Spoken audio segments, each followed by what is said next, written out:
Hi, my name is Michelle Hoskin, and I'm the founder and director of Standards International.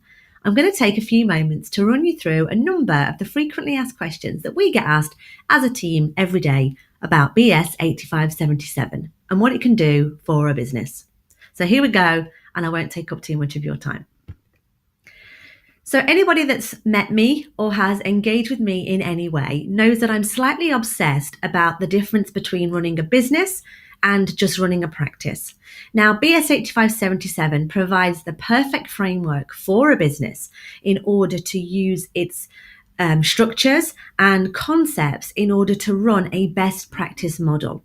So it's been designed specifically with one single brief in mind, and that was how would and what does the ultimate best practice business look like in financial services? And BS 8577 is the framework. So how does it help?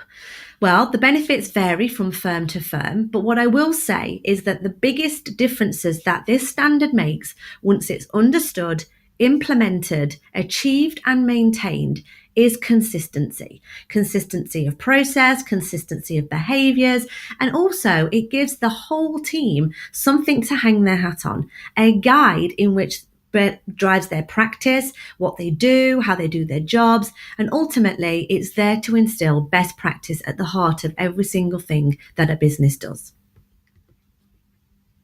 Standards are flexible, very flexible. We recognize as a certification body that every single one of you and our clients are unique. There are those amazing qualities that exist in all of your businesses that we would never, ever, ever want you to lose. They're special to you and they are what make you you.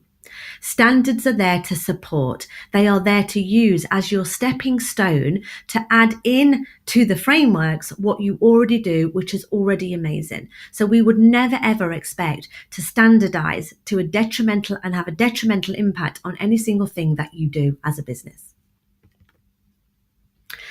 How is it written? Well, wow, this is a bit of a journey. So BS 8577, as with all standards, are written by committee. And again, the brief was very simple. It was, if an amazing firm was to exist in financial services, what would it do and how would it do it? It was created over about a year, and BSI led on that committee. I was one of those participating committee members, and we drafted this British standard. It has elements of procedures, operational manuals, best practice management structures, recruitment, training, development, codes of conduct. It's got everything in it that you would expect to see in an amazing firm. And everything that's gone in has been put in there to help you achieve your absolute true potential as a business. Is it a standard or is it a book? Well, it's kind of both. It's a printed, published document which you can use, and we recommend that obviously every firm that goes through this process has a copy of this standard to use as their benchmark and as their reference point through the journey. So, British standards are obviously recognised internationally. So, Britain as a sector of the world is held in very high regard when it comes to doing things correctly. As a typical example, as holiday makers, we go overseas and see scaffolding up the side of a building, and our first comment is, "You'd never get away with that in England, ever." So I think as a global market, we are held in high regard when it comes to doing things right. So whilst this is a British standard, it is recognised globally, and therefore we get credibility when travelling overseas. So for example, if you are a British firm that is trying to work towards the standards and you're looking to engage in international markets, it certainly will do you a favour that you are working in line with best practice frameworks within the UK. Now, it isn't an ISO standard, and this is because what we decided as a committee was, due to the time restraints that we had in our sector at that time, the need for financial planning firms to up their game was just, the pressure was mounting. So what we wanted to do is we wanted to design it as a British standard, and should the global momentum build, we would look to escalate it through the International Standards Organization, hopefully to become an international standard. I touched on the benefits earlier. The benefits are vast. Increased morale, increased team contribution. It's almost that thing that often the business needs to lead it. So, we've had firms winning awards because of it. We have had firms opening in overseas markets with it, being the employer of choice in recruitment projects.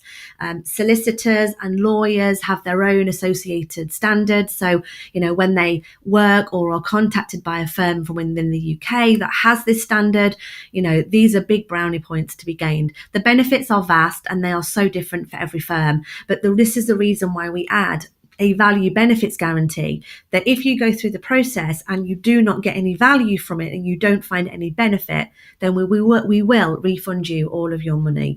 We don't want you to do this if you are not 100% happy with the benefits that you've gained from going through the process.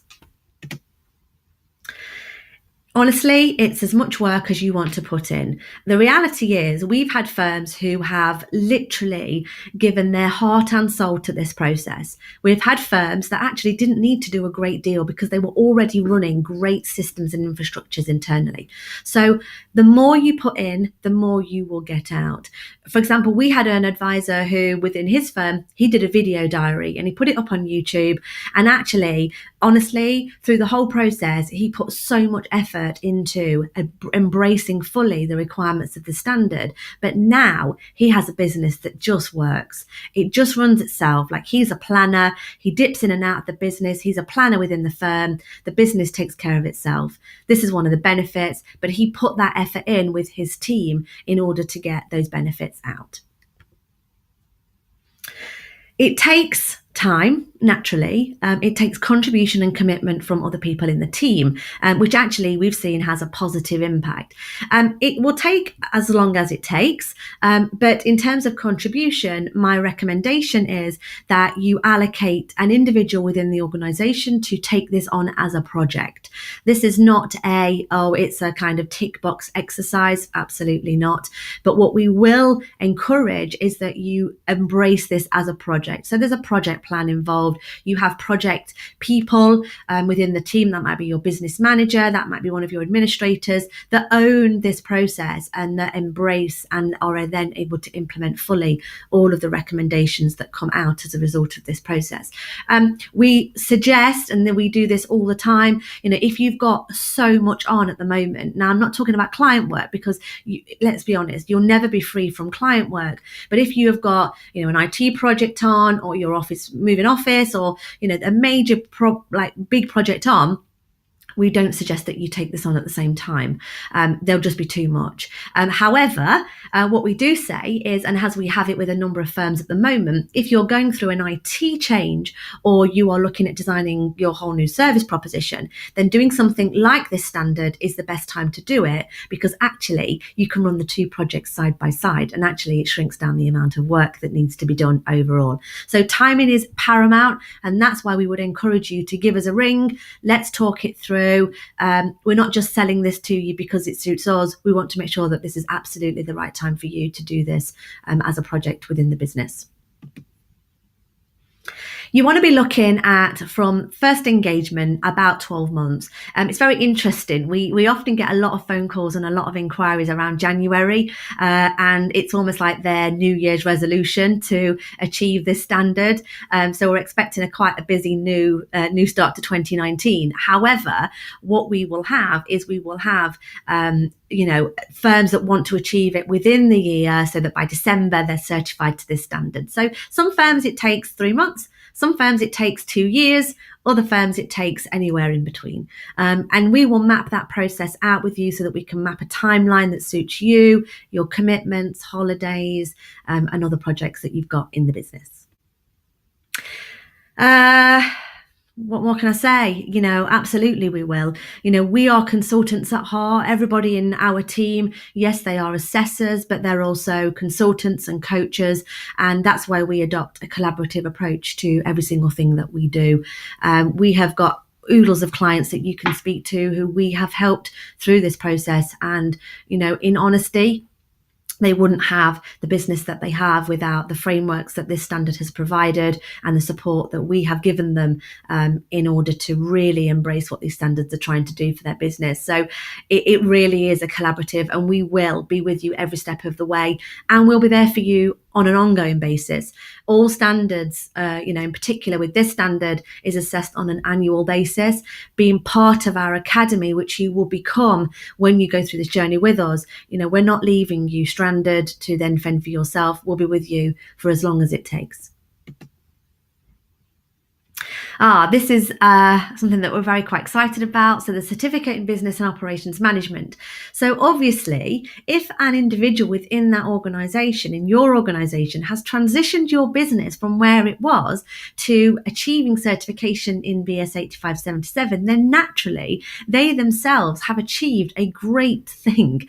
So we have the world's first Certificate in Business and Operations Management, and this is recognised and awarded to your business manager, the internal auditor, the key administrator that has been instrumental in getting your business from woe to wow. And this is something we are super, super excited about. And we have a number of business managers and auditors currently going through that process and will be awarded this certificate in the not too distant future. A massive achievement, and in a role that is often very neglected within firms. Paraplanners, advisors, planners, are often seen as centre stage and take that pivotal role. And there are a lot of unrecognised individuals that do amazing things and go with very little training and development. And this process through our academy is one of those things that is just for them, and they'll get huge benefits from that process. So join us, let's change the world. We can do it together. I've been on a one-woman mission for 20 years to do it. And this is how, myself and my team, through the work that Standards International do, is changing the world. And we need you on board at the same time. Let's create a global movement to change the way that financial services operates. Let's turn financial advisors into business owners, and let's turn practices into businesses.